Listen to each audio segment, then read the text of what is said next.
All right, what's up, everyone? Today, talking about Byung-Chul Han's, if I pronounce that right, Topology of Violence, which is a pretty interesting book, obviously, because I'm doing it. But anyways, before jumping into it, you can find this on Instagram find me on Instagram at theory_and_philosophy, or you can find this on any place that you want to get podcasts, or if you're doing it on podcast form, but for some reason want to listen to it on YouTube, you can check it out there. And you can contribute if you want via Patreon or PayPal. If you can't, monetarily, any like, comment, subscription would help a lot. Share, that would, obviously, all of that helps a lot. And I'd like to thank Boz, Honrick, James, John, Eust, Julio, Killswitch, Matt, Sebastian, and Ashley, who have all been very helpful in keeping this going, at least at the consistent rate it has been, and hopefully will keep going. So without further ado here, let's jump right into Han's Topology of Violence. So this book is divided into two big parts. The first part tackles, and it takes up about the first half of the book, tackles what he calls the macrophysics of power, whereas the second part takes on what he calls the microphysics of power. But before even moving into those, he has an introduction that lays out kind of the trajectory of the book itself. So to start out the introduction, he makes the pretty big claim, that violence never disappears. So it just changes.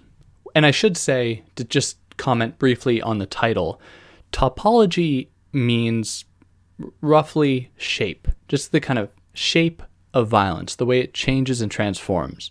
Now, go look up the word if you want a more nuanced definition, but just as a kind of working title now, or a kind of working understanding, just understanding it as shape works.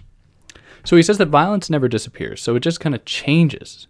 But what we see in the condition of modernity and following it, essentially for him, pushed violence from what he calls the real into the virtual.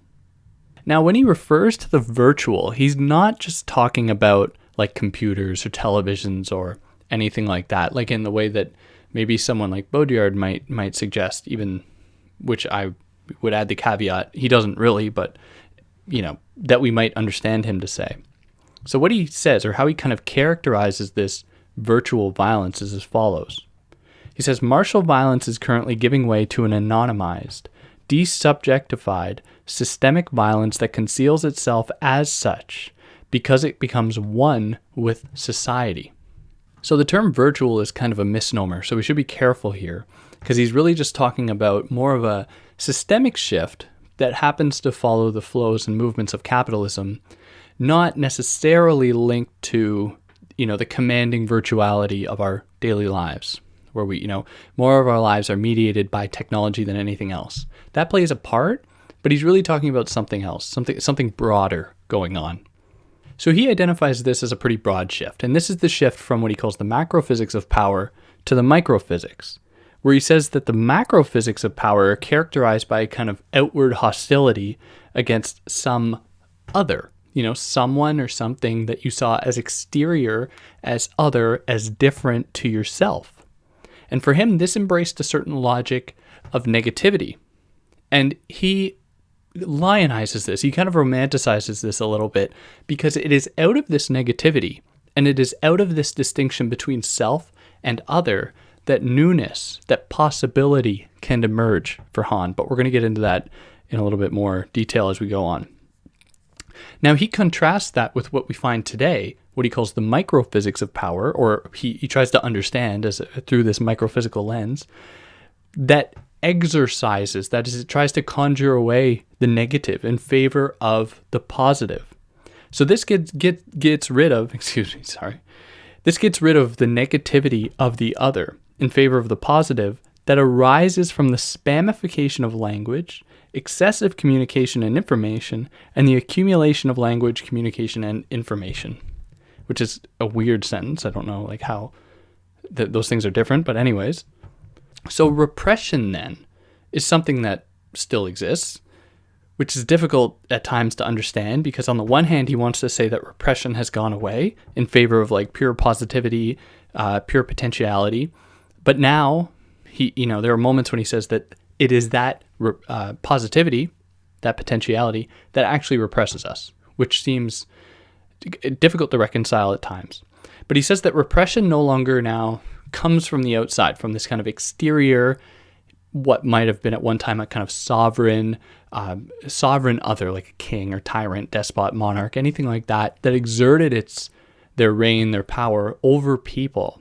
Now what we see is people repressing themselves from the inside. So there's a kind of democratic repression going on where we all contribute in our own repression. Now, so far, he's only laid this out in two broad movements. That is the macrophysical movement and the microphysical. But now he further kind of taxonomizes these movements into three other movements, where it starts with sovereign power, disciplinary power, and then what he calls like the achievement society, or the microphysics of power. So these are the three movements where under sovereignty, people experienced decapitation. That was the kind of punishment that they underwent. In the disciplinary society, he says that people underwent deformation. And what he calls now the achievement society, people undergo depression, where he characterizes depression as a product of this achievement society, this society in which we have just given over to pure positivity, pure potentiality, pleasure, everything like that.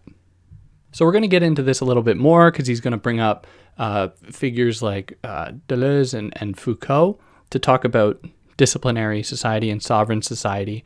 And then he positions he makes his case clear that we've moved into this new achievement society phase as, I guess, that the next step in this process. Now here we move into the first half, the kind of first chunk of the book titled The Macrophysics of Violence.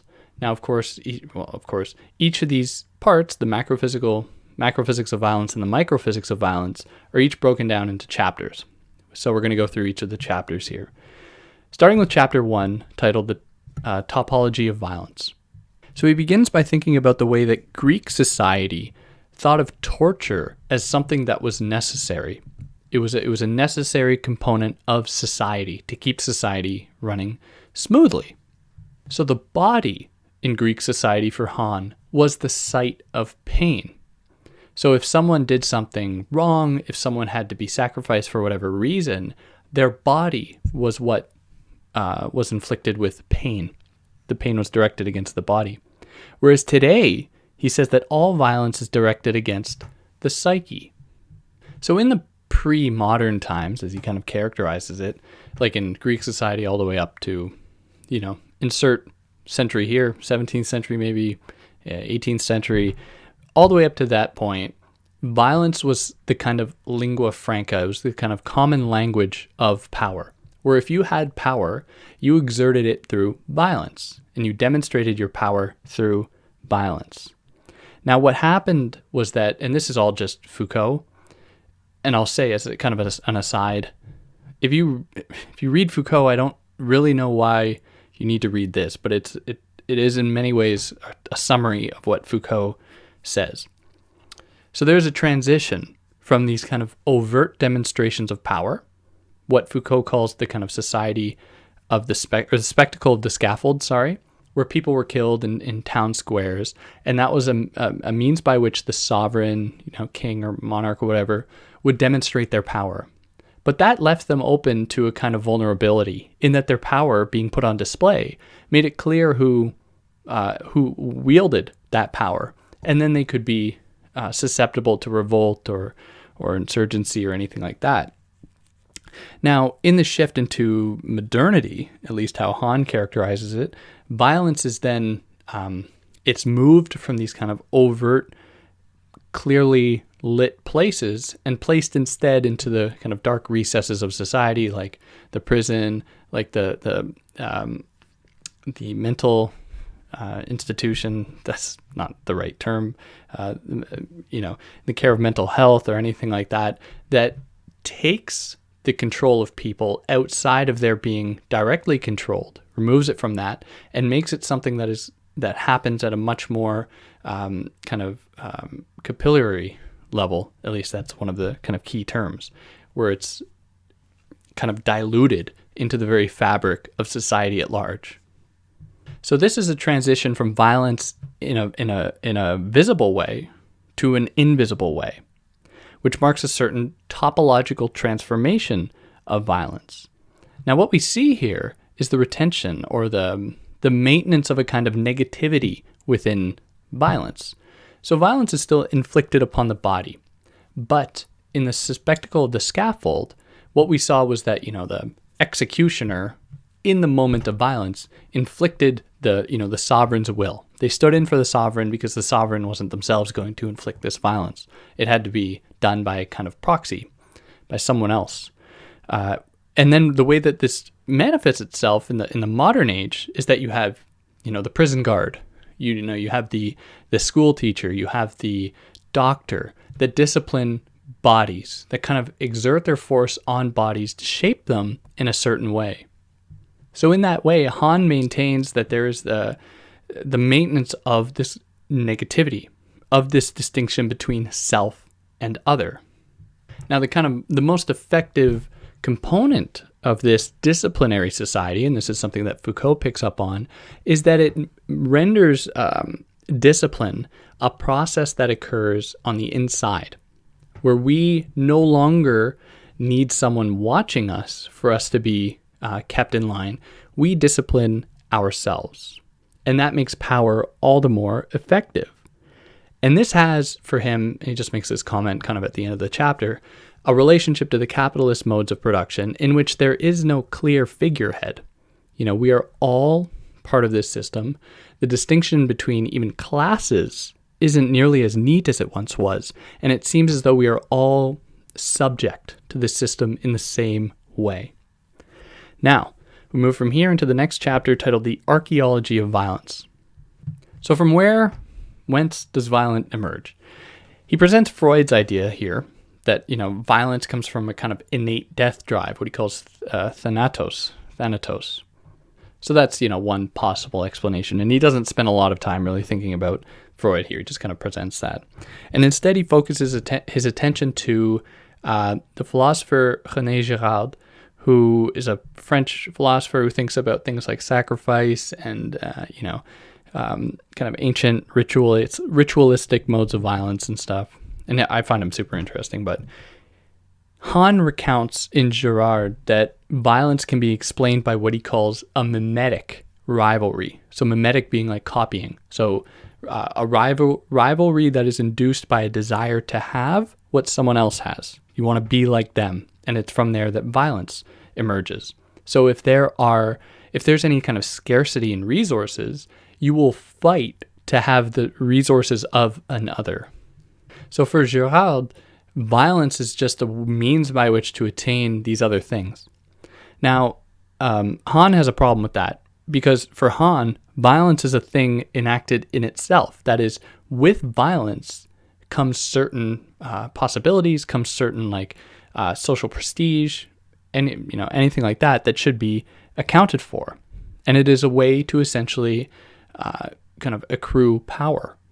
So violence was used to garner power.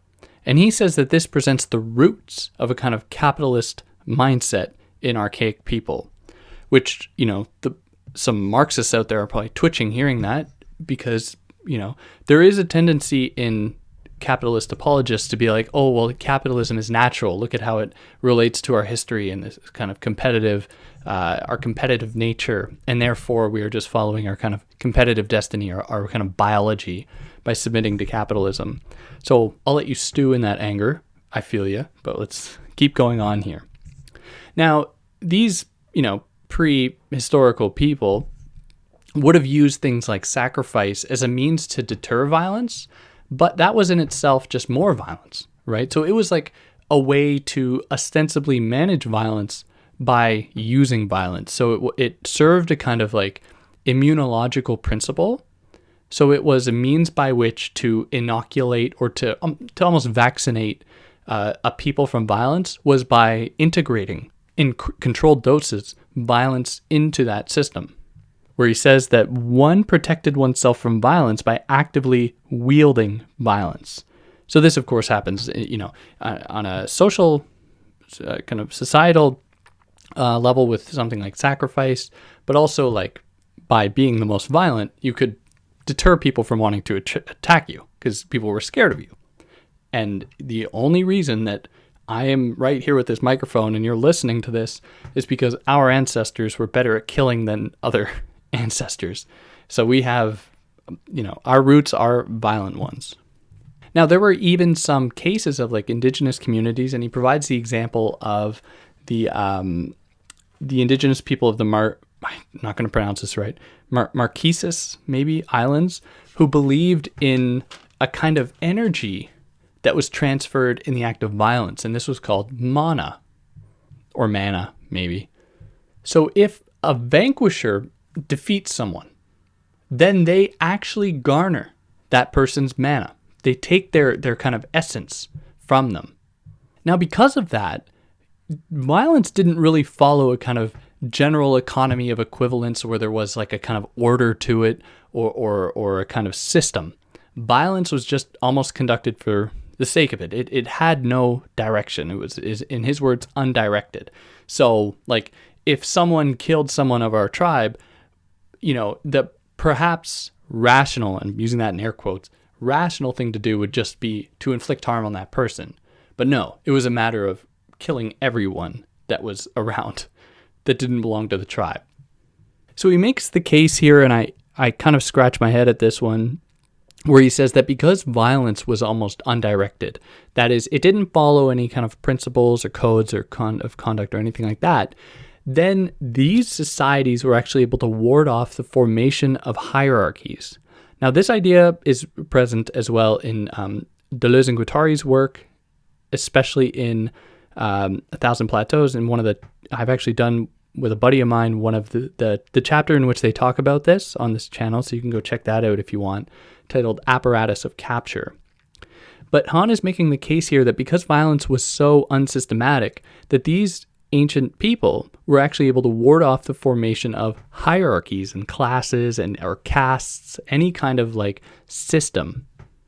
But the reason that this makes me kind of scratch my head is that he recognizes the existence of something like sacrifice, which would imply the existence of like a priestly class or some kind of class that wielded the power to confer on the sacrificial victim a kind of sacred status, right? Because they couldn't just kill indiscriminately. There had to be a procedure for it to actually be sacrifice.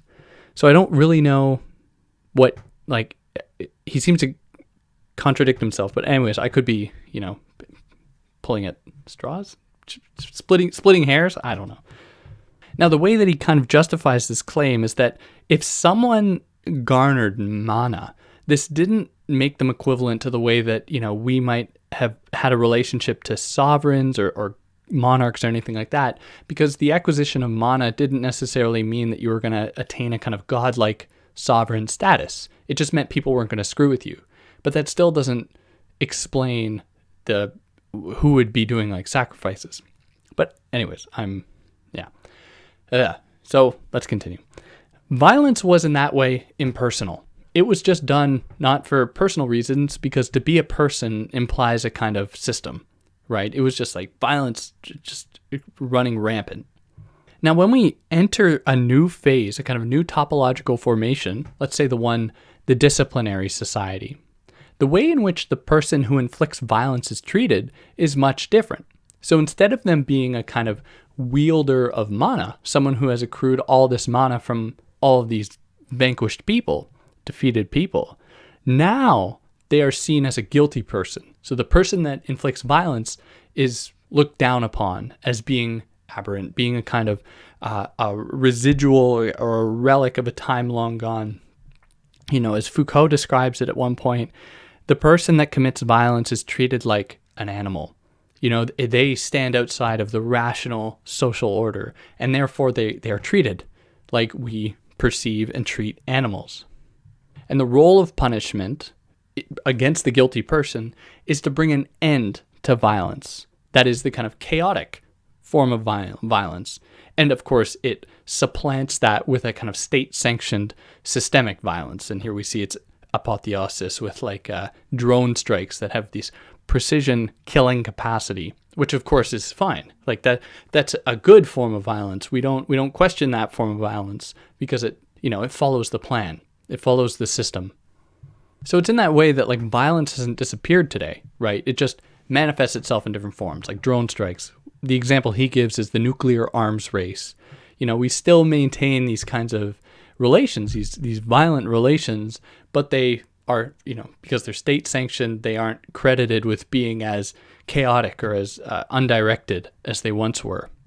And whereas at one point violent people garnered mana from the people they defeated, now we kind of accumulate capital, which, through the exploitation of various people, through the uprooting of entire cultures and civilizations, we accumulate capital. Now, under capitalism, life is reduced to a kind of bare life, and we compensate with this, he says, with hyperactivity and acceleration. And in the face of that, he almost prescribes that we should find more room for more chaos, not this kind of hyperactive, orderly society. And from there, we move into the third chapter, the Psyche of Violence. So the Psyche of Violence, what goes on in the mind? And here again, he turns to Freud to say that the psyche in Freud is a system of negativity. That is, it is constantly kind of racked by the antagonistic tensions of instinctual impulses and their repression. So the psyche maintains a relationship between a self and an other, where the negative is associated with the other. So the ego is an other to the superego, the id is an other to the ego, and the id is obviously an other to the superego. But even within either of these, any of these kind of broad components of the psyche, take the ego for example, there's an othering occurring within that. Where in the case of melancholia, where if someone experiences a loss of a loved one of the ways that they might cope with that is by actually almost emulating or simulating that person in themselves. So one of the best examples would be Hitchcock's Psycho, where Norman Bates, spoiler alert, becomes his mother, more or less. And what this represents for Han is an antagonism between a self and an internalized other. And there's this tension then at the core of the egotistical psyche, or the ego component of the psyche. Now, Han reads in Freud's description of a kind of this psychic apparatus as a repressive regime, and he locates that it is only possible in repressive societies. It's kind of an extension of those societies, in line with sovereignty or the disciplinary society. And that what we see today isn't the same kind of repression, but rather an opening up of possibility with the emergence, and with it emerges a kind of new psychic apparatus, one not founded on repression, but one founded on emancipation. But Han is clear that this new development isn't just pure emancipation or pure possibility. He says that the dialectic of freedom entails the development of new constrictions. And some of them, as he comes to say, will be like the negative results of like depression or anxiety, burnout, things like that. So in this world, because we don't have a relationship to the other in the same way, we can't, like in the way that he described the ego and the case I gave of Psycho, you can't internalize the other, and then there can be that kind of antagonism. And it is through that antagonism that a certain new possibility for yourself might emerge. Without this relationship to the other, he says that no stable conception of the self can form, because there is no one to confer us with selfness. So this is, for those that might not know, this is coming right out of Hegel in the Phenomenology of Spirit, where it is, for Hegel, it doesn't make sense to think that you can actually understand who you are as a self, or even acknowledge your selfness, unless you are among others that can recognize your selfness. So for example, if I was just born into a place that didn't have any sentient beings, that was just some kind of land filled with rocks and trees, no wildlife, nothing like that, I will not develop the capacity for self-reflection. And the reason for that is that I will not be able to review anyone who also might have self-reflection.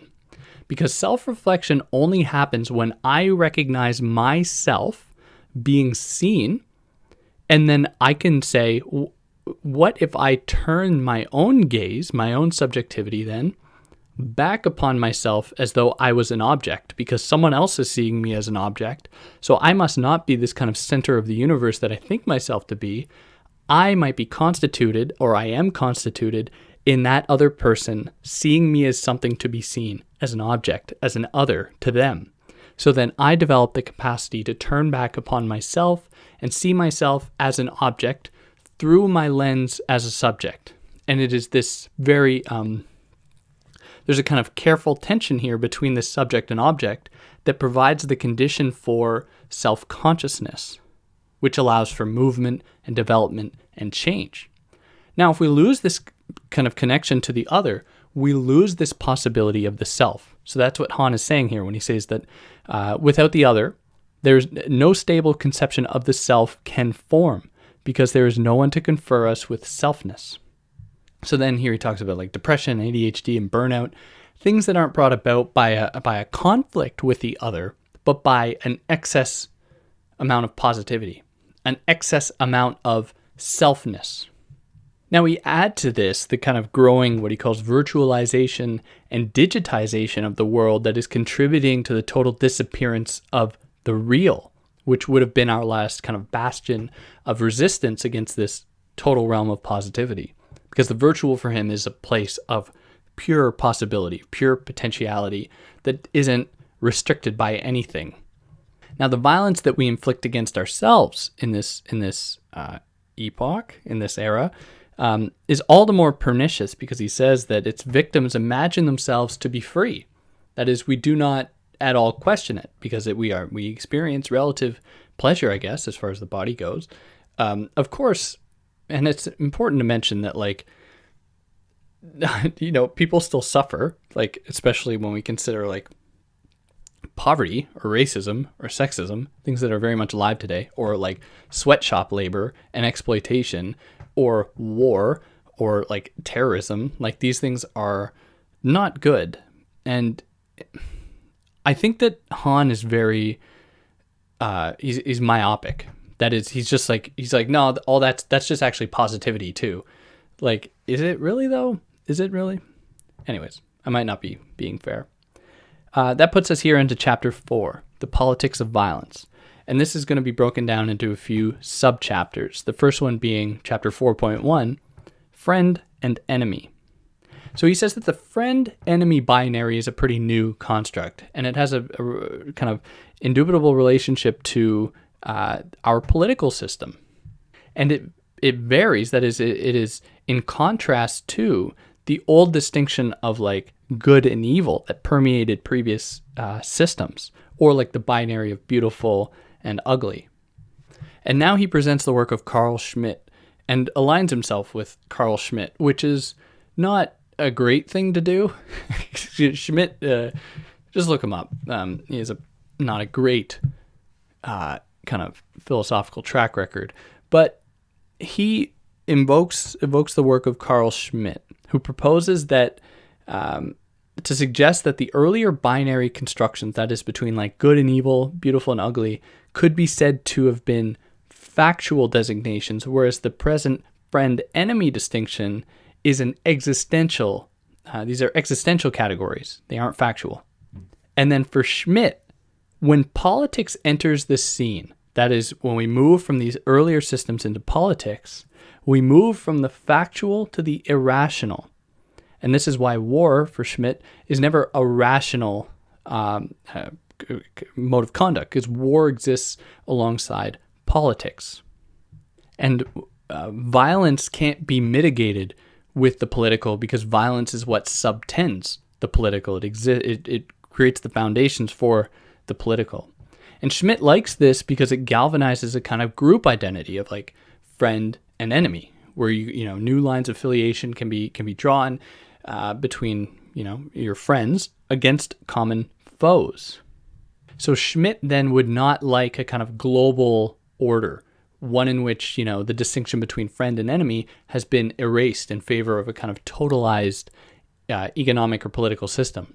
So Han uses Schmitt's idea here to oppose the present situation of what he calls, the achievement society, or the effects of like globalized capitalism, to say that, Schmitt might have had a point in that these earlier formations of the political were much more kind of conducive to a formation of selfness, a formation of identity. And with that, the possibility to realize yourself and to become, to be a fulfilled person. Whereas in the achievement society, people are expected to be flexible and not to kind of assume an identity. So in Han's words, the loss of stable, verifiable models of identity and orientation results in psychic instability and character disturbances. So achievement society then has a direct kind of association with capitalism that too has no kind of true affiliation with any people or land or culture or anything, and just goes where money is. It doesn't have an identity. And it is in that way, it's competitive, sure, but it isn't conflictual as the old dynamic that Schmitt lays out was. But like we shouldn't maybe really be taking Schmitt all too seriously, because like there are certainly the fascist undertones there that we can't ignore. But the point is that potentially there's a greater risk presented by this globalized advanced capitalism than what we saw in these earlier formations. So, and, Han kind of, kind of saves himself from falling into this Schmittian hole of fascism by saying that this loss of the other has some negative consequences like xenophobia or like kind of reactionary conservative responses, because, anything that is seen as different, not like other, is then treated as another. And it's kind of a way by which people in this system can reinvigorate the sense of otherness, because they know subconsciously or unconsciously that their identity of selfness has to be in distinction to an other. So they kind of simulate this otherness, which they then attack, or they simulate it by attacking it, right? They scapegoat, immigrants or, people in different parts of the world, just a kind of general principle of xenophobia, in order to convince them that they haven't lost this sense of self, because they still have this relationship to otherness. So Han then says that this kind of system that we find ourselves in is not conducive to friendship, because friendship friendship bridges selves and others. What we see now is kind of tolerance, which is just kind of a blind acceptance of difference that it erases otherness. Where he writes that the politics of friendship generates a maximum amount of solidarity from a minimum amount of commonality. Because a real friendship, and this I think can extend, and who am I to say, but this is just my opinion, and this could say about like romantic relationships, in that the most fruitful ones are the ones in which you are challenged. And you are challenged by being placed in proximity to an other. Where if you just surround yourself with people like yourself, you are not going to have these fruitful relationships, because you won't be able to respect the others, and you probably won't be able to respect yourself as having your own identity. But that, you're not here for my opinion. Here, moving into the next subchapter of chapter 4, titled Law and Violence. So he says that violence is not tantamount to law, right? So violence and law are different. When a legal system depends on violence, it does so when it is in a very fragile state. And for him, law is actually what tries to curb violence, which he already mentioned earlier when talking about how the legal system, in response to these kind of chaotic forms of violence, tries to mitigate that, tries to ameliorate that tendency. Now, this is at odds with the work of Walter Benjamin, who views law as inherently violent, because it is preceded by domination and one class commanding other classes. So for Han, law actually tries to curb violence, tries to curb negativity, which he doesn't like. But then for Benjamin is like, no, law and violence are dependent upon one another. So Han then says to Benjamin, no, you're totally forgetting, or you're totally missing like what is actually occurring here. We are seeing the exorcism of violence. We are not seeing it be erected in proportion to the emerging legal systems and laws. Now, Han recounts that in Benjamin puts forward, and I believe this is in his piece titled The Critique of Violence, in which Benjamin puts forward the idea that before the law, there was what was he called a kind of divine violence. Now, this divine violence is the violence that is perhaps inherent to what we know in humanity, the kinds of violence we see before the law. And then what we see happen with the law is the kind of mutation of that violence into a very, one directed in a very systematic way between like classes, between oppressor and oppressed. And for Han, he says that this divine violence is ultimately nothing more than an imaginary authority that can be called on by any ruling power to legitimate itself. So Benjamin makes a mistake here for Han in that he finds a way to, with this introduction of divine violence that he opposes to legal violence as being like almost a better form, which I'm just taking Han's word on this. I feel like there's more to what Benjamin says, but I'm not going to get into that now. Han says that Benjamin perhaps unconsciously or that's another word, didn't mean to do it, doesn't mean to do this, but he inadvertently finds a way to justify all violence by saying that there is this kind of innate true violence.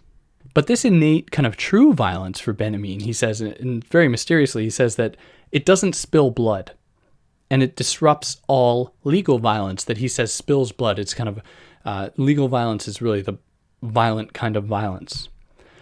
And Derrida also takes Benjamin to task on this, because Derrida is like, well, the kind of violence we saw in its most systemic form would probably be what happened in the Holocaust, which was a bloodless, in most of the cases, was a kind of bloodless violence with gas chambers that was just a pure systematic liquidation of people, just their kind of erasure off the face of the earth. They were like reduced to less than human because they're like biological functions of like bleeding when you die if you are murdered, if you are in fact murdered violently.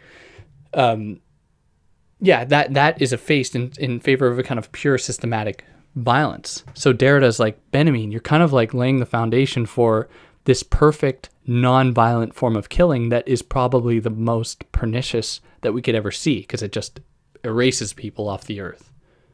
So Han wants to, look at society not as something that contains more violence, like Benjamin says, but as something that actually tries to get rid of violence, tries to get rid of negativity.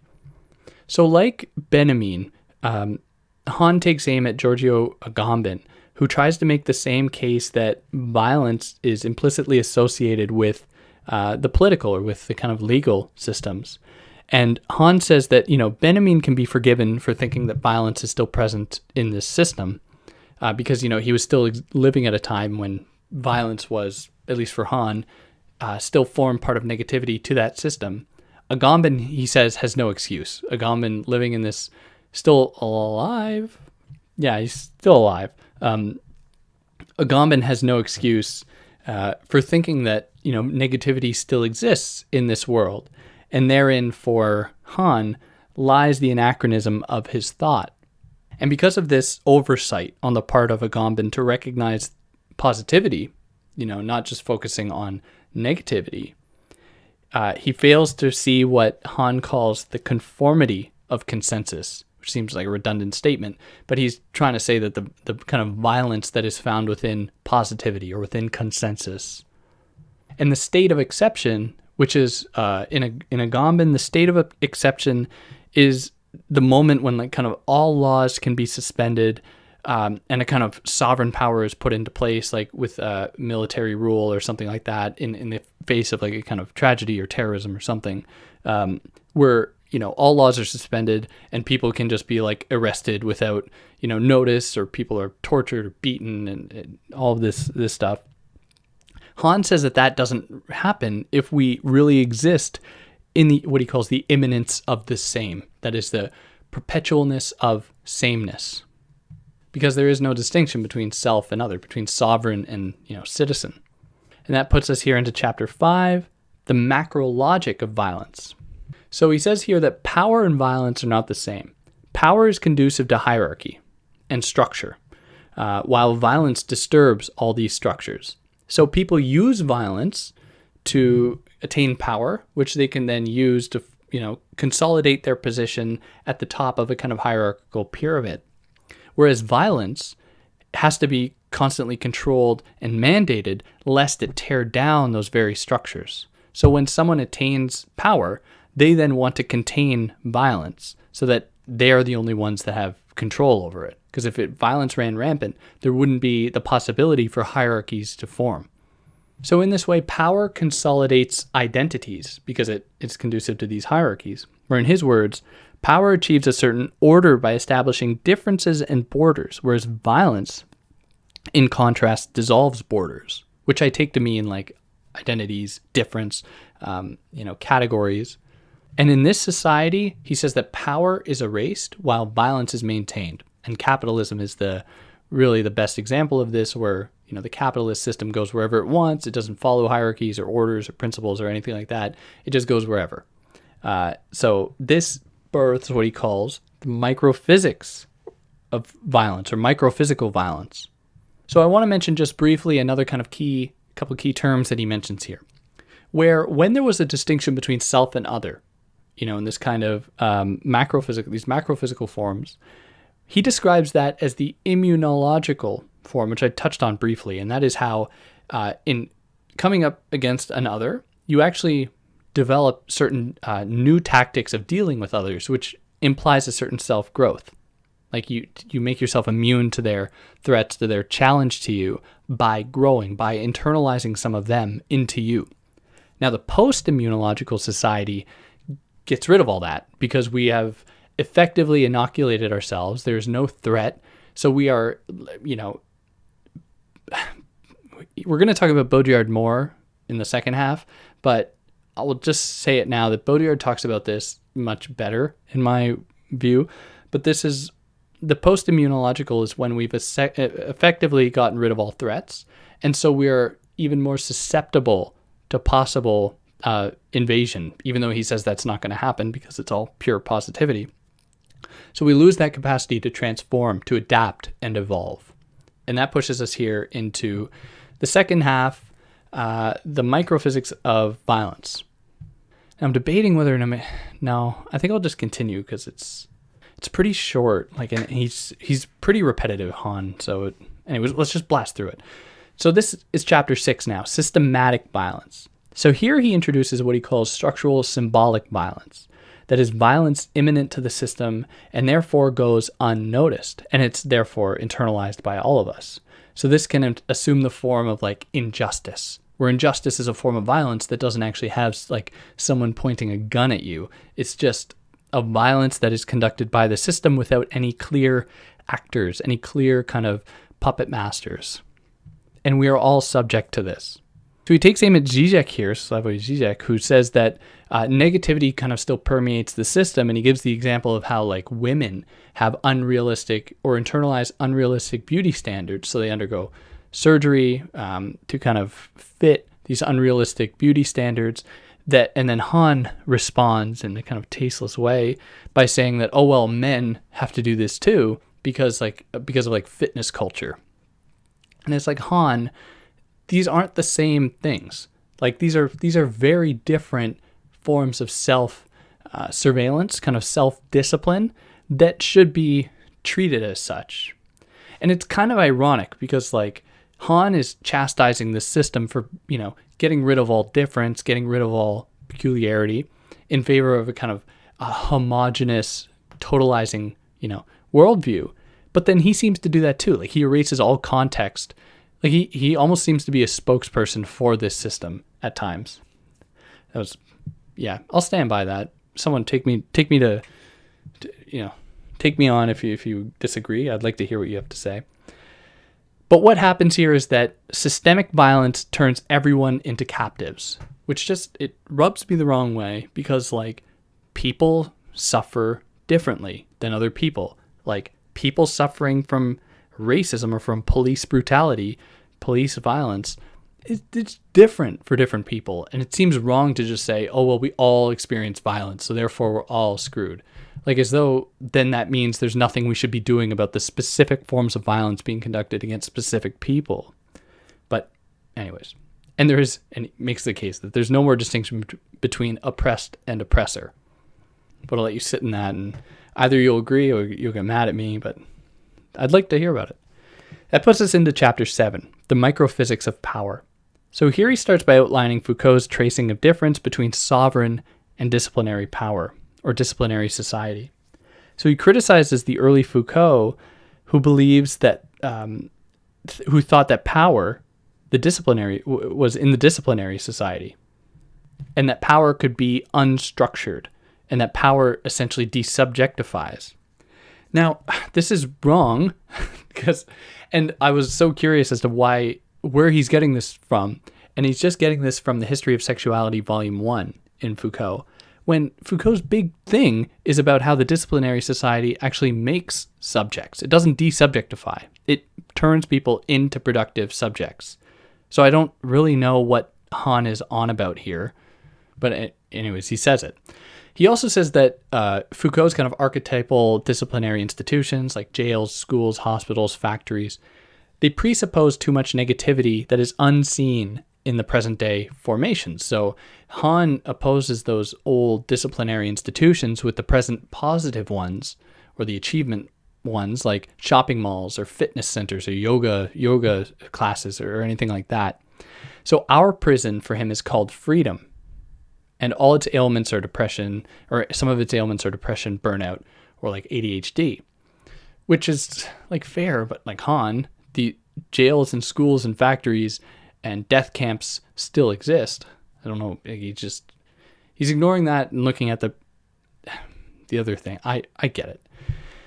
That puts us here into chapter 8, the violence of positivity. And he just starts at this chapter by making this claim that violence is kind of residual negativity. He just kind of mentions that and then moves on. And now he takes the time to take aim at Baudrillard.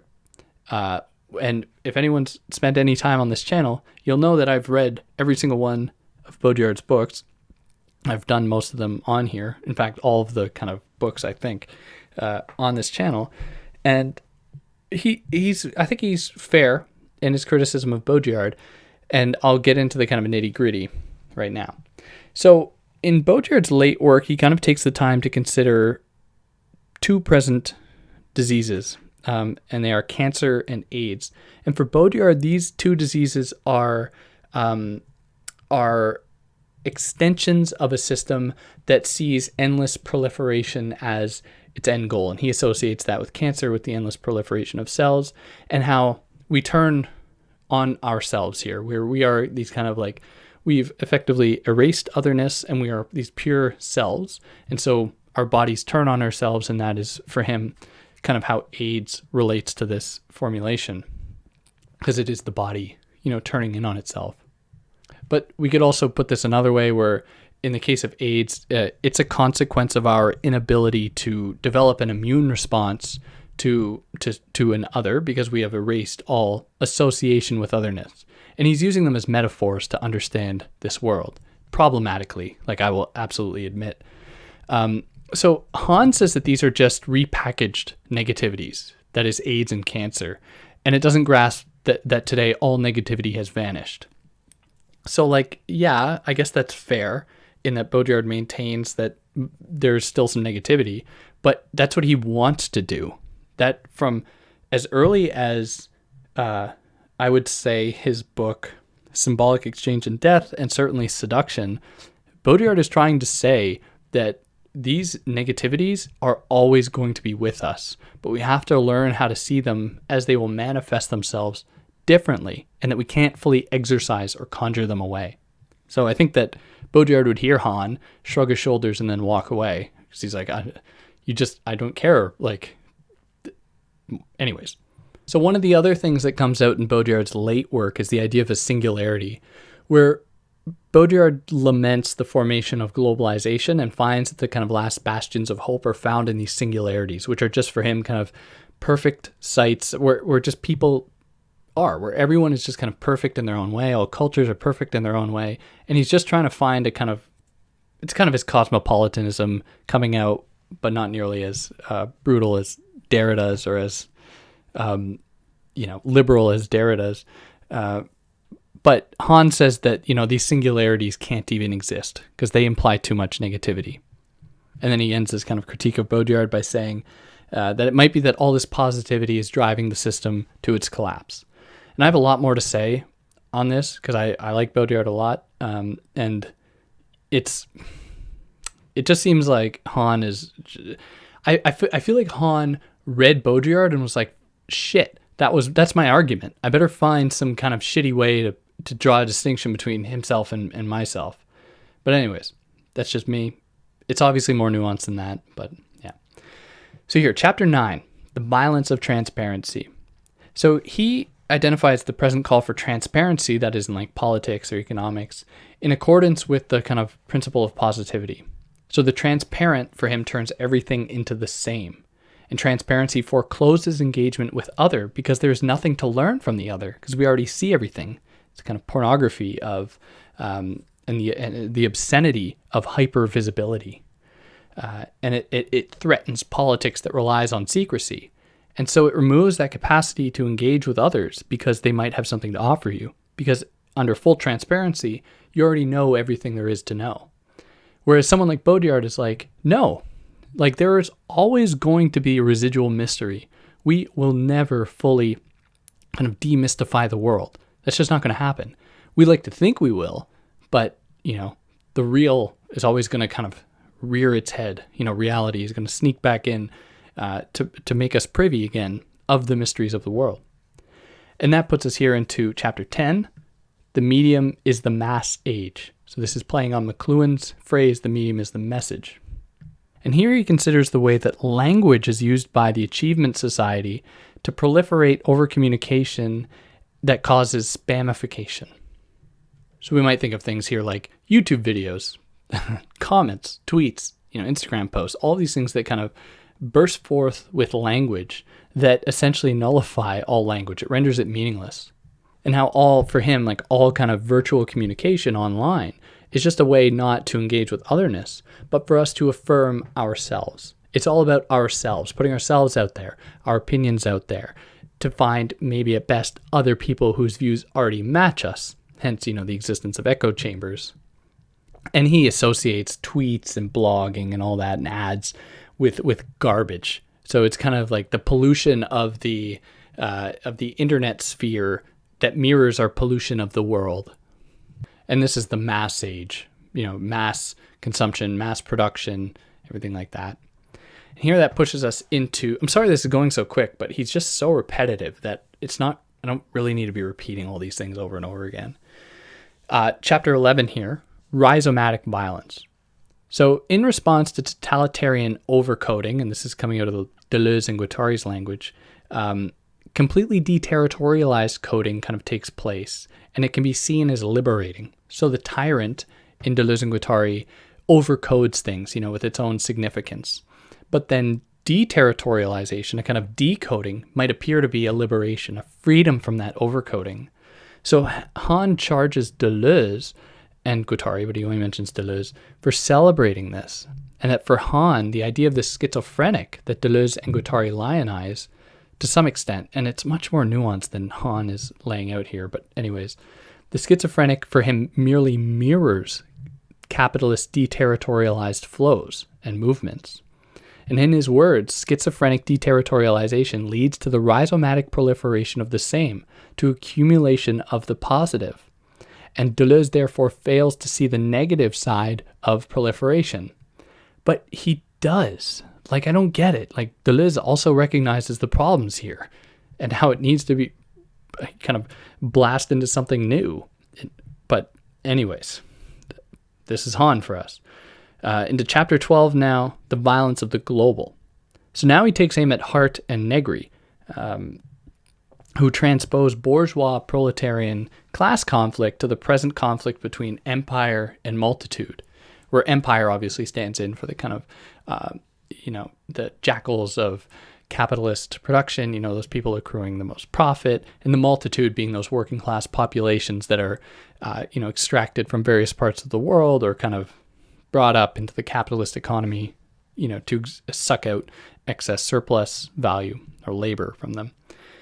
And Han believes that this is an outdated transposition. That is the transposition of the proletarian worker dialectic onto this empire multitude one, because it relies on vanished categories, that is, categories that have disappeared, like class, where he says that these distinctions don't exist anymore because we are all subject to this kind of overall system in the same way.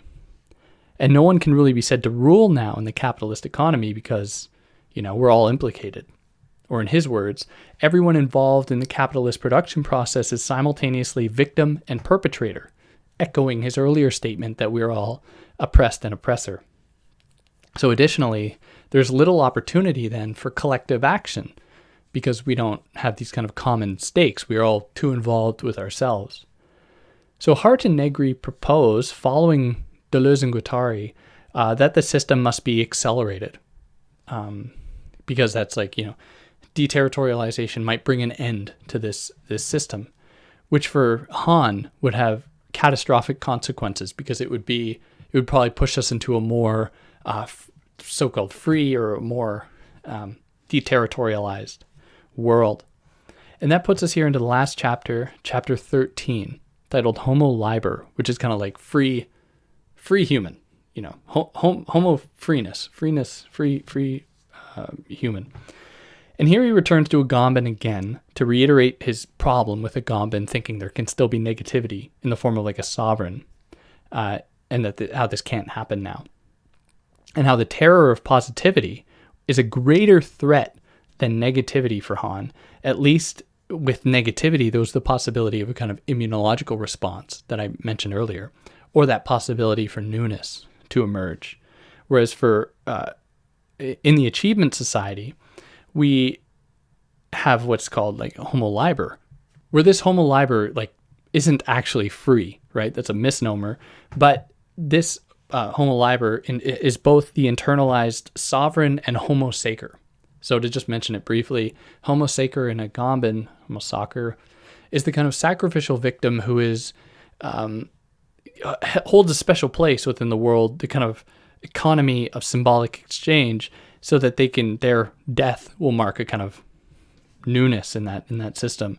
So we are both the executioner and the victim and the sacrificed for Han. And this is something that another thinker, Roberto Colasso, who's probably my favorite writer, takes this stuff up, and he's probably in my mind the best philosopher you've never heard of, that you should definitely go check out if you have the time or anything.